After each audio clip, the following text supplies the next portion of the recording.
విశాఖ నగరానికి తలమానికమైనటువంటి విశాఖ స్టీల్ ప్లాంట్లో ఇంటెక్ అధ్యక్షునిగా దశాబ్ద తరబడి పనిచేసిన గంధం వెంకటరావు గారు ఈరోజు మన స్టూడియోలో ఉన్నారు. ఆయన రాజకీయ అనుభవం కోసం అడిగి తెలుసుకుందాం. వెంకటరావు గారు నమస్తే అండి. నమస్కారం సార్. ఈరోజు జనసేన పార్టీ వచ్చే ముందు మీ రాజకీయ అనుభవం ఏ విధంగా ఉంది? ఇప్పుడు జనసేన పార్టీ రావడానికి కారణం ఏంటి? ఎన్నాళ్ళు అయింది వచ్చి మీరు? సార్, నేను విశాఖపట్నం స్టీల్ ప్లాంట్లో సుమారు 39 సంవత్సరాలు సర్వీస్ చేశాను. ఈ 39 సంవత్సరాల్లో 22 సంవత్సరాలు ఇంటక్ అధ్యక్షుడిగా, అలాగే రాష్ట్ర ఐఎన్టీసీలో వైస్ ప్రెసిడెంట్గా ఉన్నాం.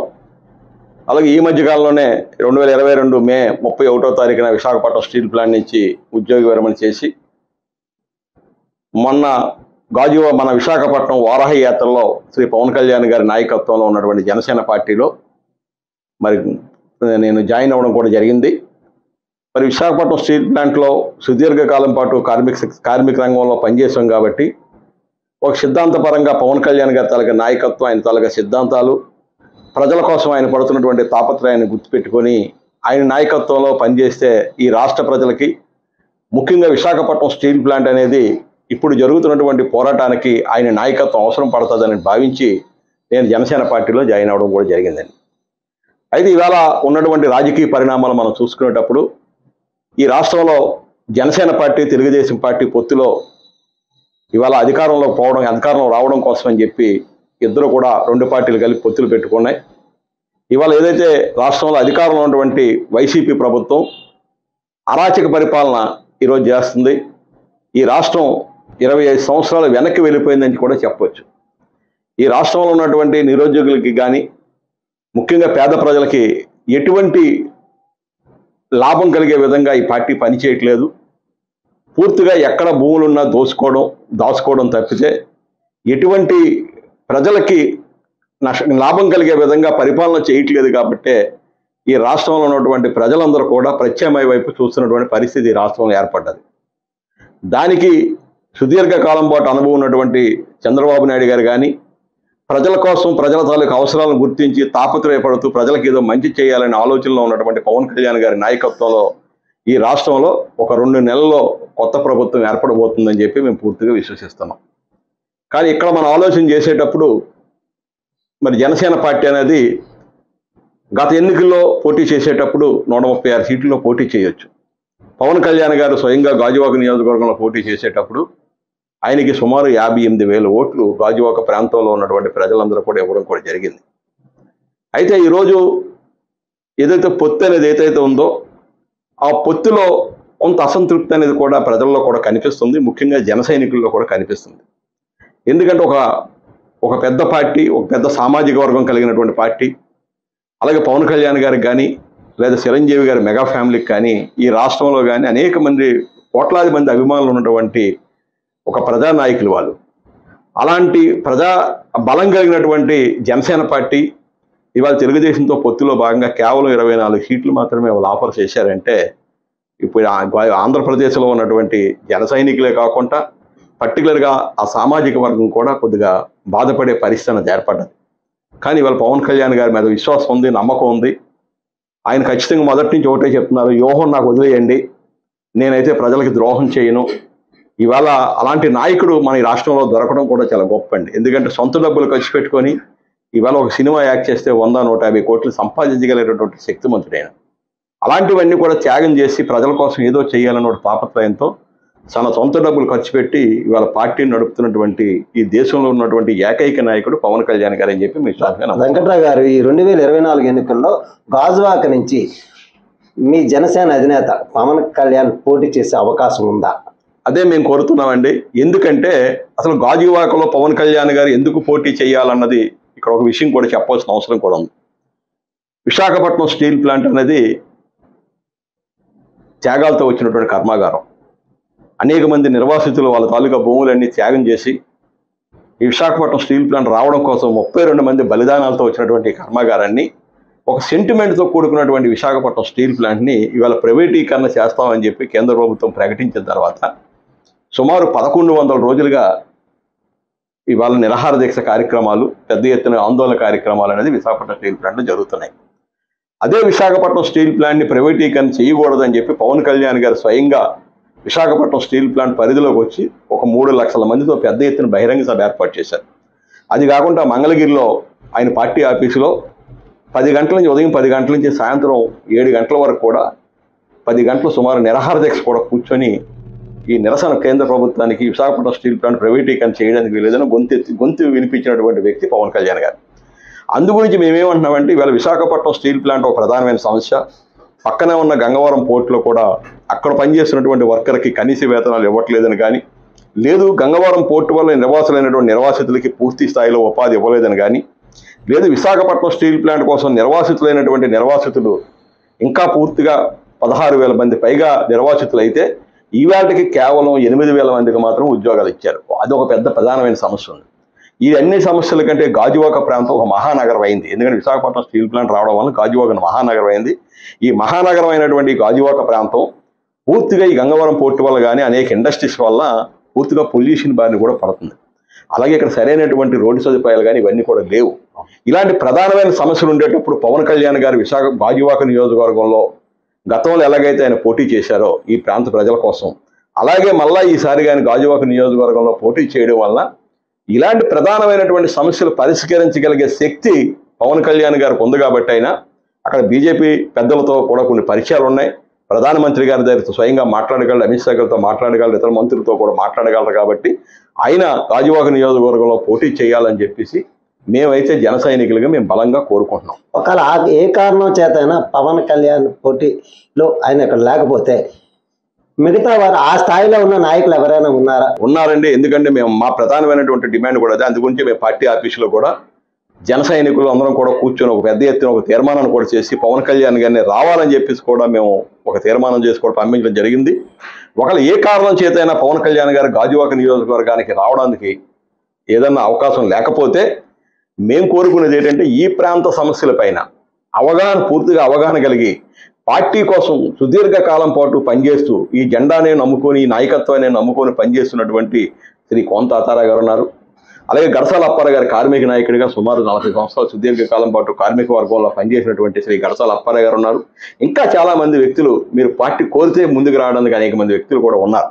అందుగురించి మేము పార్టీ అధిష్టాన వర్గాన్ని మేము రిక్వెస్ట్ చేసేది ఏంటంటే పవన్ కళ్యాణ్ గారు రావాలి, పవన్ కళ్యాణ్ గారు పోటీ చేయాలి. లేదు పోటీ చేయలేని పక్షాన ఇక్కడ ఖచ్చితంగా స్థానికంగా ఎవరైతే నివసిస్తున్నారో స్థానికంగా సమస్యలపైన పూర్తిగా అవగాహన ఉందో అవగాహన కలిగిన నాయకత్వానికి మీరు ఖచ్చితంగా ప్రోత్సహించవలసిన అవసరం ఉంది, వాళ్ళకి ఇవ్వాల్సిన అవసరం ఉంది. అది కూడా గాజువాకలో జనసేన పార్టీయే పోటీ చేయాలని చెప్పేసి కూడా మేము ప్రధానంగా అధిష్టాన వర్గాన్ని కూడా మేము రిక్వెస్ట్ చేస్తున్నాం. ఆ రకంగా వెళ్ళాలని కూడా మా కోరిక కూడా ఉందన్నమాట. వెంకటరావు గారు, మీరు స్టీల్ ప్లాంట్లో సుదీర్ఘకాలంగా ఐఎన్టీసీ ప్రెసిడెంట్గా పనిచేశారు. సో ప్లాంట్ సంక్షేమం కోసం అప్పటికిప్పటికి మీరు పోరాటం చేస్తున్నారు. కార్మికులు ఇప్పుడు మీరంటే 1100 రోజులు నిరాహార దీక్ష చేస్తున్నారు. అయితే వైసీపీ పార్టీ కానీ టీడీపీ కానీ జనసేన కానీ స్టీల్ ప్లాంట్ని ఎన్నికల రాజకీయం ఎందుకు చేస్తున్నారండి? సార్ ఇక్కడ ఎందుకంటే ఒక ప్రధానంగా మనం ఆలోచన చేసేటప్పుడు వైసీపీ ప్రభుత్వం ఈ రాష్ట్రంలో అధికారంలో ఉంది. గంగవరం పోర్టుకి రాష్ట్ర ప్రభుత్వానికి 10% వాటా ఉండేదండి. ఆ 10% వాటా అనేది ఇంకా కేవలం ఒక 10 సంవత్సరాలు పూర్తి అయితే ఆ 10%ఏ కాకుండా గంగవరం పోర్టే రాష్ట్ర ప్రభుత్వానికి దాఖలు పడే పరిస్థితి అంటే ఒప్పందం ఆ రకంగా ఉంది. ఆ గంగవరం పోర్టు రావడంతో కూడా విశాఖపట్నం స్టీల్ ప్లాంట్ సంబంధించినటువంటి 1100 ఎకరాలు ఇస్తేనే గంగవరం పోర్టు అనేది వచ్చింది. ఆ గంగవరం పోర్టు విషయంలో కూడా వైసీపీ నాయకత్వం వైసీపీ ప్రభుత్వం ద్రోహం చేసిందంటే ప్రజల్లో ఖచ్చితంగా ఉంది. దానివల్ల విశాఖపట్నం స్టీల్ ప్లాంట్కి ఒక స్థాయిలో నష్టం కలిగితే ఇవాళ కేంద్ర ప్రభుత్వం తీసుకున్న దానివల్ల కూడా ఈరోజు విశాఖపట్నం స్టీల్ ప్లాంట్ చాలా అనేక రకాల ఇబ్బందులు గురవుతుంది. అందుగురించి అక్కడ ఉన్న కార్మిక వర్గం పెద్ద ఎత్తున పోరాటం చేస్తున్నారు. దానికి ప్రజలు కూడా సహకరిస్తున్నారు. ఇవాళ రాజకీయ పార్టీలుగా మేము కోరుకునేది ఏంటంటే వైసీపీ ప్రభుత్వం వాళ్ళు ప్రైవేటీకరణకు వ్యతిరేకంగా సరైనటువంటి ప్రయత్నం చెయ్యలేదన్నది మాత్రం కార్మిక వర్గంలో ఉంది, స్థానిక ప్రజల్లో కూడా ఉంది. ఎందుకంటే వాళ్ళకి సుమారు 23 మంది ఎంపీలు ఉన్నారు, రాజ్యసభ సభ్యులు ఉన్నారు. అనేకమైన బిల్లులు ఇవాళ కేంద్ర ప్రభుత్వంలో పాస్ అయ్యాయి అంటే, చాలా కీలకమైనటువంటి బిల్లులు పాస్ అయ్యాయి అంటే అది వైసీపీ తాలూకా పార్లమెంటు సభ్యుల తాలూకా సహకారంతో ఇవాళ అనేక బిల్లులు కూడా ఇవాళ కేంద్రంలో పాస్ అయినప్పుడు మీరు ప్రభుత్వాన్ని ఎందుకు మీరు నిలదీయలేదు, ప్రభుత్వం మీద ఎందుకు మీరు ఒత్తిడి తీసుకురావాలేదు అన్నది కూడా మాకు ప్రధానమైన డిమాండ్ ఉంది. అలాగే రాష్ట్ర ప్రభుత్వం చేతిలో ఉన్నటువంటి రాష్ట్ర ప్రభుత్వమే చేయవలసినటువంటి కొన్ని మైన్స్ ఉన్నాయి, ఏదైతే శాండ్ మైన్కి సంబంధించి కానీ ఇలాంటి కొన్ని మైన్స్ కూడా ఉన్నాయి. వాటిని కూడా రెన్యూ చేయకపోవడం వల్ల ఇవాళ వేలాది కోట్ల రూపాయలు మా మీద నష్టం కలిగే పరిస్థితి ఏర్పడింది. అందుగురించి ఏంటంటే రాష్ట్ర ప్రభుత్వం ఊరికనే రాజకీయ ప్రకటనల వరకు వాళ్ళు ఎన్నికలు వచ్చినప్పుడు మన విజయసాయి రెడ్డి గారు గాజువాక మన మున్సిపల్ కార్పొరేషన్ ఎన్నికలు జరుగుతున్నప్పుడు ఆయన ఆర్టీసీ కాంప్లెక్స్ దగ్గర నుంచి పాదయాత్ర చేసాడు ఆయన. కానీ పాదయాత్రను కూడా ప్రజలు విశ్వసించలేదు. గాజువాక చుట్టూ ఎన్నెరవంట్లో వైసీపీకి వ్యతిరేకంగానే ఓటు చేశారు. ఆవేళ కార్పొరేట్ల అభ్యర్థులు కూడా తెలుగుదేశం పార్టీ అభ్యర్థులు గెలిచారు. అలాగే గంగవరం ప్రాంతంలో జనసేన పార్టీకి సంబంధించినటువంటి దల్లి గోవిందరెడ్డి గెలిచారు. అంటే ఏంటి, ప్రజలు వాళ్ళని నమ్మట్లేదు. అందుగురించి ఈవేళ మనం ఖచ్చితంగా ఈ ప్లాంట్ నిలబెట్టుకోవాలన్నా, లేదు గంగవరం పోర్టుకి సంబంధించిన సమస్యలు పరిష్కరించాలన్నా, గాజువాకలో ప్రధానంగా పేరుకుపోయినటువంటి అనేకమైనటువంటి ప్రధానమైన సమస్యలన్నీ కూడా పరిష్కరించుకోవాలంటే ఖచ్చితంగా జనసేన తెలుగుదేశం ప్రభుత్వం ఏర్పడాలి.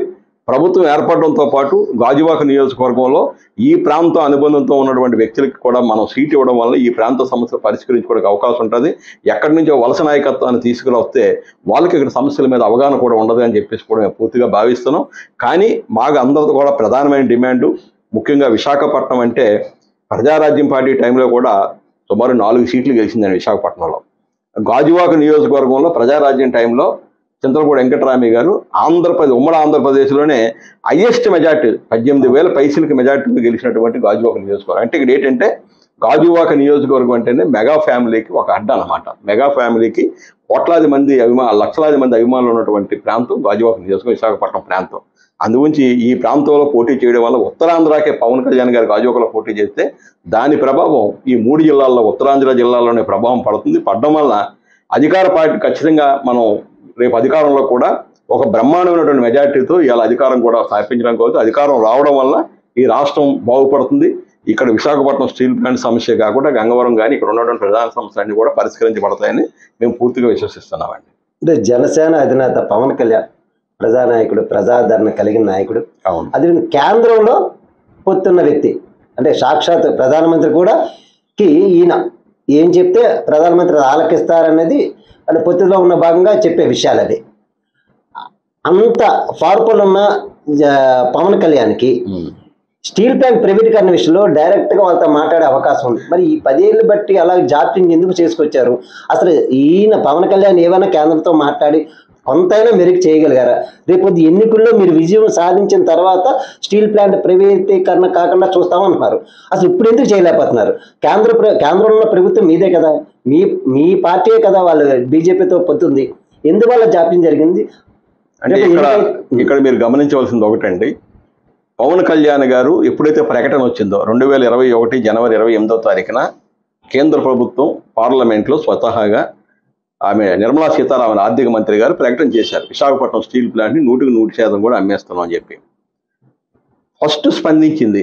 ఎందుకంటే మేము ఆ పోరాటంలో నేను ఉన్నాను. పోరాట కమిటీకి కూడా నేను కో-కన్వీనర్గా ఉండేవాడిని. పోరాట కమిటీకి కూడా 2 సంవత్సరాలు కో-కన్వీనర్. ఆ పోరాటం సందర్భంలో పవన్ కళ్యాణ్ గారు ఇమీడియట్లీగా కేంద్ర ప్రభుత్వానికి వెళ్ళి రిప్రజెంటేషన్ కూడా ఇవ్వడం కూడా జరిగింది. కానీ ఇక్కడ ఉన్నటువంటి కార్మిక సంఘాలు కానీ ఇవన్నీ కూడా పవన్ కళ్యాణ్ నాయకత్వం మీద విశ్వాసంతో ఎవరు కూడా ఆయన పూర్తిగా 100% అప్రోచ్మెంట్ కాలేదండి. కారణం ఏంటంటే ఆయన అడిగాడు కూడా, అంటే వాస్తవం చెప్పాలి కాబట్టి, ఆ రోజు ఏదైతే జరుగుతున్నటువంటి పోరాటం చేస్తానో నాతో పాటు మీరు అందరూ కలిసి వస్తారా, మీకు ఒక వారం రోజులు సమయం ఇస్తున్నాను, ఈ రాష్ట్రంలో ఉన్నటువంటి అధికార పార్టీ కానీ లేకపోతే మిగిలిన అన్ని పార్టీలు కలిపి ఒక ఫోరం మీద తీసుకొచ్చి మనం కేంద్ర ప్రభుత్వం మీద ఒత్తిడి తీసుకొద్దాం, మీరు అందరూ కూడా సిద్ధంగా ఉన్నామంటే చెప్పండి అంటే చేతులు ఎత్తమంటే చాలామంది ఆ వేదిక మీద ఉన్నటువంటి కార్మిక నాయకులు పూర్తి స్థాయిలో చేతులు ఎత్తలేదు. అంటే ఇది ఆయన పక్క వెళ్ళడానికి విశ్వాసం చూపించడానికి ఆ రోజున్న కార్మిక సంఘ నాయకులు ఎవరో కూడా రాలేదు. ఆ రోజు ఉన్నటువంటి కారణాలు ఏవైనా కానివ్వండి. కానీ ఈరోజు ప్రజలు కానీ అక్కడ పనిచేస్తున్న కార్మిక వర్గం నాయకత్వం కాదండి, కార్మిక వర్గం కోరుకుంటుంది ఏంటంటే ఈ సమస్య పరిష్కరించగలగాలంటే ఇవాళ కొత్తగా మేము కూడా అక్కడ ఏంటంటే స్టీల్ ప్లాంట్ కాపాడుకోవాలంటే మాకు ప్రత్యేక మార్గం కూడా ఆలోచన చేయాలని చెప్పి ఇవాళ విశాఖపట్నం స్టీల్ ప్లాంట్ కార్మిక సంఘాలే కాకుండా అక్కడ ఉన్న ఎగ్జిక్యూటివ్ అసోసియేషన్ అందరూ కూడా ఒకటే కోరుకుంటున్నారు, ఒకవేళ విశాఖపట్నం స్టీల్ ప్లాంట్ ప్రైవేటీకరణ ఆగాలి అంటే దీన్ని తీసుకుపోయి సెయిల్లో విలీనం చేయాలని చెప్పి. ఎందుకంటే సెయిల్ కర్మాగారం చాలా పెద్ద ఎత్తున విస్తరణ కార్యక్రమాలు జరుగుతున్నాయి, లక్షలాది కోట్ల రూపాయలు ఖర్చు పెట్టడానికి కూడా వాళ్ళు సిద్ధపడుతున్నారు. అందుగురించి విశాఖపట్నం స్టీల్ ప్లాంట్ అనేది సీపోర్ట్ బేస్డ్ స్టీల్ ప్లాంట్. ఇక్కడ అనేక రకాలైనటువంటి టెక్నాలజీ ఉంది, మంచి యువశక్తి ఉంది, ఇంతమంది ఒక మానవర్లు అవి ఉన్నాయి. ఇంత బ్రహ్మాండమైనటువంటి స్టీల్ ప్లాంట్ని సెయిల్లో కలవడం వల్ల సెయిల్ స్టీల్ ప్లాంట్ కూడా మన ప్రపంచ దేశాల్లోనే పోటీ పడే విధంగా పెద్ద ఎత్తున కర్మాగారం కూడా విస్తరణ జరుగుతుంది అనే ఆలోచనలో ఇవాళ కార్మిక వర్గం కూడా జైల్లో విలీనం చేయడానికన్నా సరే మేము సిద్ధంగా ఉన్నామని చెప్పేసి కూడా చెప్పారు. అది చెయ్యాలంటే ఖచ్చితంగా కేంద్ర ప్రభుత్వం సహకారం కావాలి. కేంద్ర ప్రభుత్వం సహకారం కావాలంటే కేంద్ర ప్రభుత్వం దగ్గరికి వెళ్ళి కన్విన్స్ చేసి, అంటే వాళ్ళని ఎందువల్ల చేయాలి, ఏంటి లాభం, మీకు ఉభయలు కూడా ఇబ్బంది లేకుండా ఉంటుందని చెప్పి చెప్పగలిగే శక్తి కావాలి. కాబట్టి దానికి ఖచ్చితంగా పవన్ కళ్యాణ్ గారి నాయకత్వం ఉపయోగపడుతుందని చెప్పేసి యాజ్ ఏ జనసైనికుడిగా నేనైతే నమ్ముతున్నాను. గతంలో విశాఖపట్నం స్టీల్ ప్లాంట్లో సుదీర్ఘకాలం పాటు నాయకత్వం చేయడంతో పాటు ఆ పోరాటంలో కూడా నేను భాగస్వామ్యం పనిచేశాను. కాబట్టి నాకు అక్కడ ఉన్నటువంటి విషయాల మీద అవగాహనతో నేను మాట్లాడుతున్నాను. తప్పనిసరిగా ఈ విశాఖపట్నం స్టీల్ ప్లాంట్కి మంచి భవిష్యత్తు కావాలి అంటే పవన్ కళ్యాణ్ గారు, చంద్రబాబు నాయుడు గారి తలక నాయకత్వం అవసరం. వాళ్ళు ఖచ్చితంగా ఈ విశాఖపట్నం స్టీల్ ప్లాంట్ని ప్రైవేటీకరణ కాకుండా అవసరమైతే సెయిల్లో మర్జీ చేసి కార్మికులకు ఎన్నో డిమాండ్లు కూడా ఉన్నాయి. అక్కడ పనిచేస్తున్నటువంటి కార్మిక వర్గానికి వేతన ఒప్పందం జరగలేదని కానీ అనేక వేలాది రూపాయలు ఈరోజు కార్మిక వర్గం కూడా నష్టపోతుంది. అనేక మంది కొత్తగా ఉద్యోగాలు రావట్లేదు. నిర్వాసితులు చూస్తే ఆల్మోస్ట్ ఇంకా 8,000 మంది ఉపాధి కోసం ఎదురు చూస్తున్నారు. ఇలాంటి అనేకమైన ప్రధానమైన సమస్యలు కూడా విశాఖపట్నం స్టీల్ ప్లాంట్ ఉన్నాయి. కాబట్టి ఇవన్నిటికి ఏదన్నా పరిష్కారం దొరకాలి అంటే ఖచ్చితంగా వైసీపీ ప్రభుత్వం మారాలి. ఎందుకంటే వీళ్ళు పూర్తిగా బీజేపీ ప్రభుత్వానికి పూర్తిగా దాసోహం అయిపోయారు.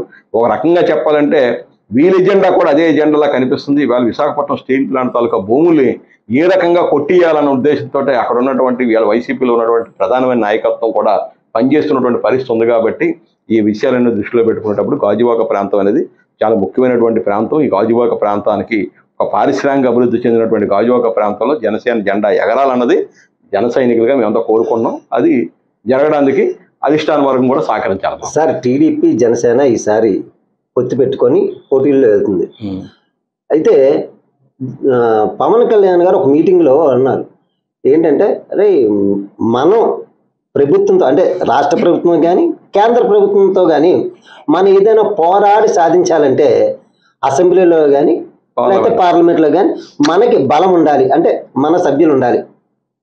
అలా ఉంటేనే మనం ఏదైనా సాధించడానికి పోరాటం చేయడానికి అవకాశాలు ఉన్నాయి. మరి మీ మీటింగ్లు పెట్టినట్టుంటే వేల కొద్ది జనాలు వస్తున్నారు, అది ఓటింగ్ వచ్చేసరికి వైసీపీకి వేస్తున్నారు అని ఆయన ఆవేదన వ్యక్తం చేశారు. ఈసారి మరి అలాంటి టైంలో టీడీపీతోనేమో పొత్తు పెట్టుకొని ఆయన 24 సీట్లే ఇచ్చారు. 24 సీట్లతో ఈయన గెలిచి టీడీపీని డామినేట్ చేసి కేంద్రంలోని కావాల్సిన సాధించుకునే అవకాశాలు ఉన్నాయంటారు. ఇక్కడ డామినేషన్ అనేది కాదండి. ఇవాళ కావాల్సింది ఏంటంటే మనం 175 సీట్లలో పోటీ చేయగలిగేటువంటి అవకాశం మనకు లేదు. పోటీ చేయడం అనేది ఒకటే కాదు, ఇక్కడ గెలవడం అనేది చాలా ముఖ్యం.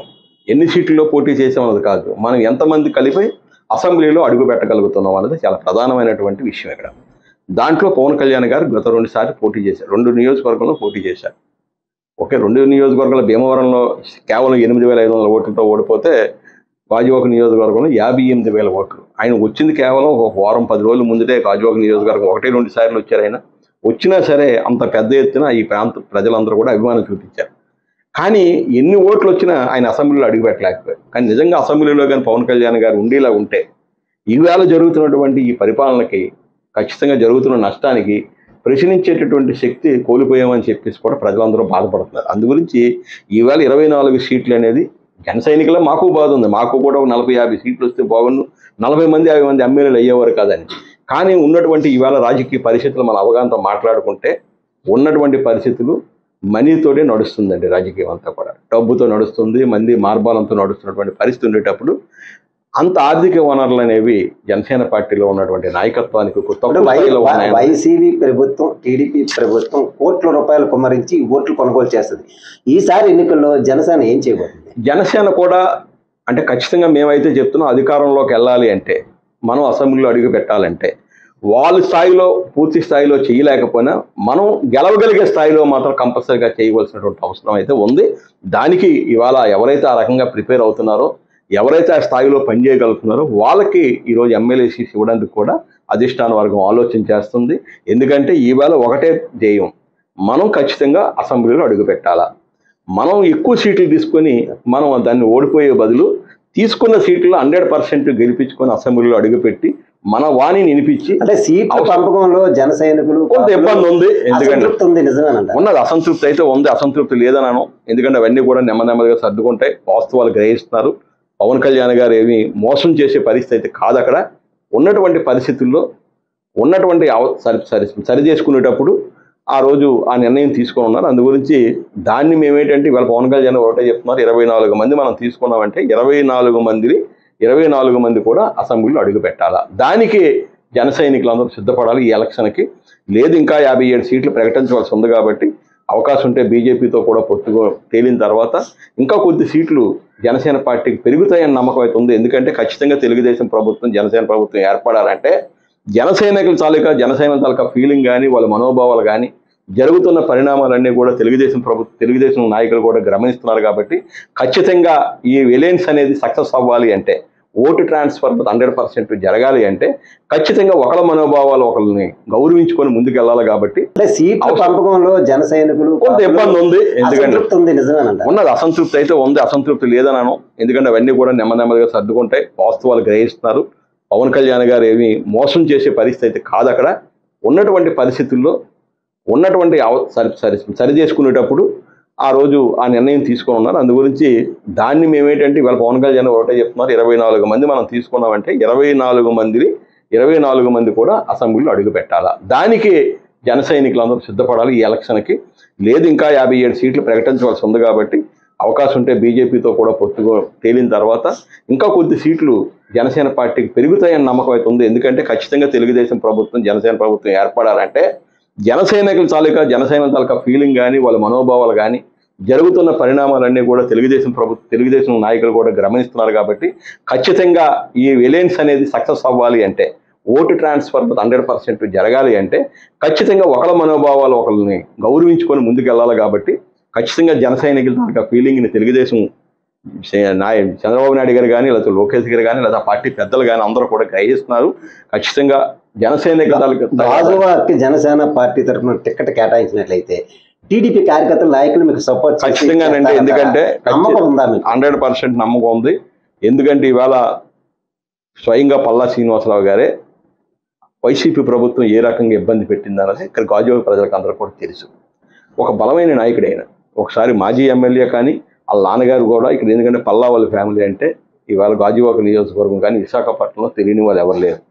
అంత బలమైనటువంటి కుటుంబాన్ని ఇవాళ వైసీపీ నాయకత్వం వైసీపీ ప్రభుత్వం ఎంత ఇబ్బంది పెట్టిందో మనం చూసాం. కాబట్టి అందుగురించి మళ్ళా వైసీపీ ఇంకోసారి అధికారంలో రావాలని గాజువాకలో నివసిస్తున్న తెలిసిన వాళ్ళు ఎవరో కూడా ప్రజలు ఎవరు కోరుకోరు.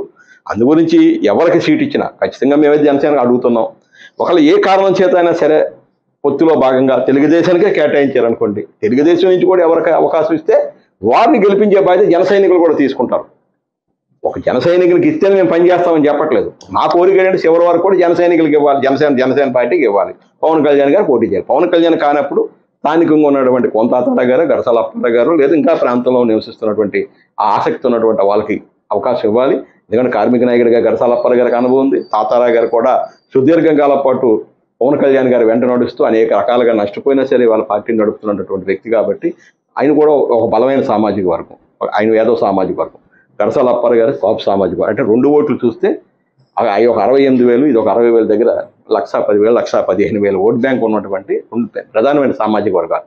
ఆ 2 సామాజిక వర్గాలు కలిసినప్పుడు ఈ గాజువాక ప్రాంతంలో ఉన్నటువంటి ఇంకా మిగిలిన సామాజిక వర్గాలు అందరూ కూడా, అంటే మీరన్నట్టు మీ సామాజిక వర్గం కింద మాట్లాడితే పల్లా శ్రీని టీడీపీ నుంచి చేస్తే యాదవ్ సామాజిక వర్గం, చందు చూసుకున్నా మీకు యాదవ్ సామాజిక వర్గం. అంటే వీళ్ళు అంటే చందు ఒకవేళ మీకు పోటీదారుడిగా వచ్చాడు అనుకోండి, అప్పుడు ఆ సామాజిక వర్గం నుంచి చేస్తారండి. ఎందుకంటే ఇవాళ సామాజిక వర్గాలు అనేది ఎంత ప్రధానమో పార్టీకి గెలవడం కూడా అంతే ప్రధానం. అందు గురించి ఆ రకమైనటువంటి ఇబ్బంది అయితే ఈసారి ఉండదు. సామాజిక వర్గాల ప్రభావం ఈసారి ఓట్ల ఎలక్షన్ ఉండదని కాదండి, కానీ ఒకరికొకరు సహకరించుకున్నటువంటి సామాజిక వర్గాలే 2 కూడా. గతం ఎప్పుడు కూడా యాదవ్ సామాజిక వర్గానికి కాపు సామాజిక వర్గానికి ఈ గాజువాక నియోజకవర్గంలో పూర్తిగా అవినావ సంబంధం ఉందండి. ఒక సామాజిక వర్గం సామాజిక వర్గం గౌరవించుకొని ముందుకెళ్తున్నటువంటి పరిస్థితి గతంలో కూడా ఉంది, గతంలో కూడా జరిగింది. ఎందుకంటే చింతలపూడి వెంకటరామయ్య గారు ఎమ్మెల్యే గెలిచినప్పుడు పల్లా శ్రీనివాసరావు గారు ఎంపీగా పోటీ చేశారు. పల్లా శ్రీనివాసరావు గారికి చింతలపూడి వెంకటరామయ్య కంటే కోట్లు వచ్చాయి. అందు గురించి ఖచ్చితంగా మేమైతే ఇక్కడ ఈ సామాజిక వర్గాల తాలూకా ఇబ్బందులు కూడా లేకుండా అందరం కలిసి ఒకటే గోల్, ఖచ్చితంగా అసెంబ్లీలో గాజువాక నియోజకవర్గం గాజువాక నియోజకవర్గం ఎమ్మెల్యే అభ్యర్థి వాని అసెంబ్లీలో వినిపించాలా, అసెంబ్లీలో అడుగు పెట్టాలా. మేబీ అది తెలుగుదేశమా జనసేన అన్నది కాదు, ఖచ్చితంగా మా అభ్యర్థి అన్నది వెళ్తాడు. కానీ మా కోరిక, మా అభిలాష జన సైనికులుగా అది జనసేన కేటాయించాలన్నది మా ప్రధానమైన 2024 సాధారణ ఎన్నికల్లో గాజువాక నియోజకవర్గానికి టీడీపీ తరఫున కానీ జనసేన తరఫున కానీ రెంట్లో ఏ పార్టీకి టికెట్ వచ్చినా కష్టపడి పనిచేసి అభ్యర్థిని గెలిపించి అసెంబ్లీకి పంపించినా మీకు కృషి చేస్తాం. గాజువాక అభివృద్ధికి మీరు శ్రమించి దీనికి అభివృద్ధిలో మేము కూడా పాలు పంచుకుంటామని గంధం వెంకట గారు అంటున్నారు. రాబోయే రోజుల్లో ఏం జరుగుతుందో ఎదురు చూద్దాం. వెంకట గారు నమస్తే. నమస్కారం. Thank you very much.